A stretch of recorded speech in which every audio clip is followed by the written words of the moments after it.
Afinal, por que música contribui no desenvolvimento da criança? Vamos falar sobre isso hoje? Só que antes de qualquer coisa, eu preciso dizer que vou falar sobre as minhas experiências e o que eu penso sobre o assunto, porque tem muitos estudos referentes a isso, tem muito a dizer, tem métodos e tem pedagogias também a respeito da educação musical. Eu vou falar apenas de uma forma simplificada aqui, bem rápida, só para vocês terem uma ideia e uma noção do que é trabalhado na aula de música e dentro também do que eu acho importante e o que eu tenho observado, ok? E para começar essa conversa, afinal, o que a gente faz na aula de música? Ainda mais crianças, bebês, né? O que eles fazem na aula de música? Claro, a gente faz música e através da nossa voz, cantando, também nós dançamos, usamos instrumentos musicais, objetos diversos que acabam tornando um instrumento musical, que eles fazem som e se transformam em música. Tudo isso a gente faz na aula de música, sim, a partir de bebês já podem sim fazer aula de musicalização, educação musical, como vocês quiserem chamar. Antes que eu esqueça, também fazemos instrumentos musicais. Um exemplo disso é esse instrumento que eu tenho aqui no fundo, né, ó.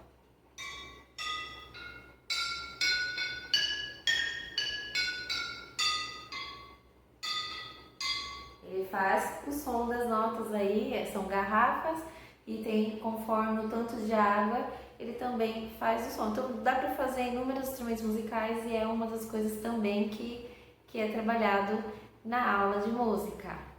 Fora outras coisas, gente. Estou lembrando aqui de algumas, mas tem inúmeras coisas que é feito também. Mas a criança, ela já escuta música em casa, ela já escuta música na escola, elas cantam, elas assistem na TV. E o que tem de diferente então na aula de música especificamente?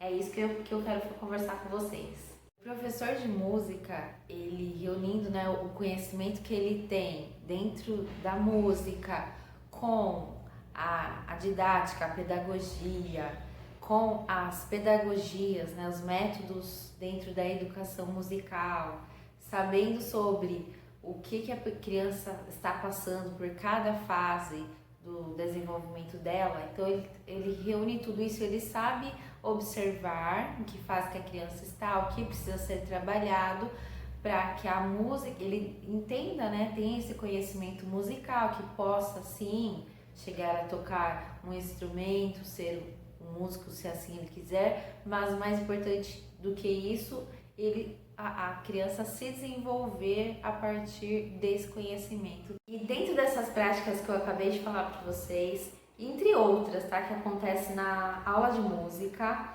tem um processo aí contínuo de práticas que envolve o perceber, o sentir, experimentar, né, isso de sentir a vibração, um exemplo disso. Outro exemplo de experimentar os sons com a voz, do corpo, dos objetos.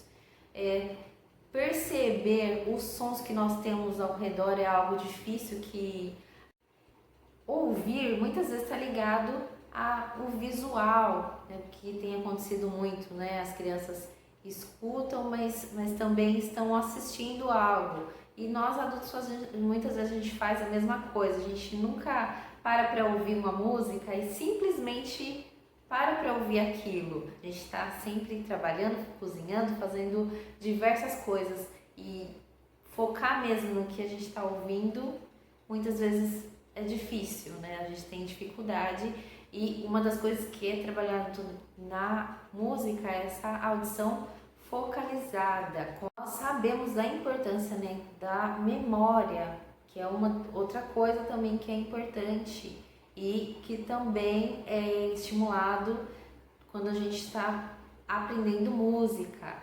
Então, nossa memória, isso de a gente ouvir e o nosso cérebro entender que ele precisa guardar aquela informação, depende aí de como que é essa nossa escuta. Não só isso, a atenção, a concentração, a criança ela também trabalha muito, né, a coordenação motora, porque ela usa o corpo inteiro, tanto nos movimentos, né, maiores que ela dança, ela percebe, ela tem que perceber a música primeiramente com o corpo, para depois chegar no instrumento. E nisso aí ela desenvolve, né, a praxia fina, a praxia grossa, tá tudo interligado, ela vai conseguir desenvolver aí a lateralidade, noção do espaço. Por tudo isso, até é muito recomendado a educação musical para pessoas com deficiência, que vai trabalhar tudo isso, vai estimular todas essas áreas que muitas vezes tem alguma defasagem ali, que falta algum estímulo específico, certo? E por isso que é tão importante e está muito interligado também com a psicomotricidade, que aí é melhor eu deixar esse assunto para o próximo vídeo e aí a gente fala um pouco aí, continua falando, né, sobre o desenvolvimento da criança, o que a música contribui, mostrando um pouco aí da psicomotricidade. Espero que esse vídeo tenha esclarecido aí algumas questões e podem aí mandar sugestões sobre o assunto, sobre qualquer coisa aí, se não concorda com algo, pode também, vamos conversar aí e compartilhar ideias, tá bom? Um beijo e até o próximo vídeo.